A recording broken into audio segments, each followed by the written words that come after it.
Asociația Kineto Bebe este alături de toți copiii, iar astăzi suntem aici la Spitalul Clinic Grigore Alexandrescu pentru a aduce cărți bibliotecii din spital, pentru a aduce o lume de bazm copiilor care aici stau în saloane sau în cabinete și speră la o viață sănătoasă.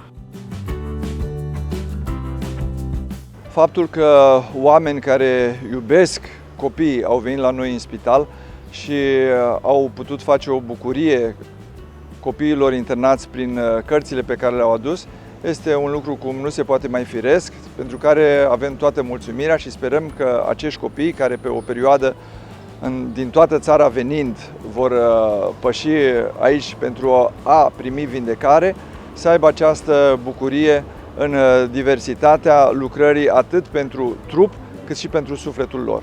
Cine nu iubește mirosul unei cărți? Cu toții ne-am scufundat nasul în viața noastră într-o carte și ne-am simțit fericiți. Eu nu pot să cred că există un om pe lumea asta care să nu iubească cartea. Mulțumim donatorilor că aceste cărți vor aduce o mare bucurie pentru copii și pentru adulți.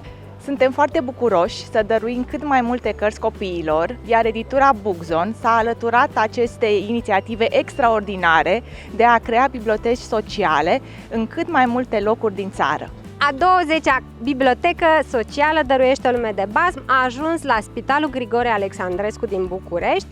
Sper cărțile noastre să bucure copiii de aici, în momentele în care poate nu le e chiar ușor să treacă peste suferință. Și vă invit cu drag să fiți alături de noi. Noi vrem să facem în continuare biblioteci sociale 21-22 peste tot în țară, unde sunt copii care vor să ajungă într-o lume de bazm.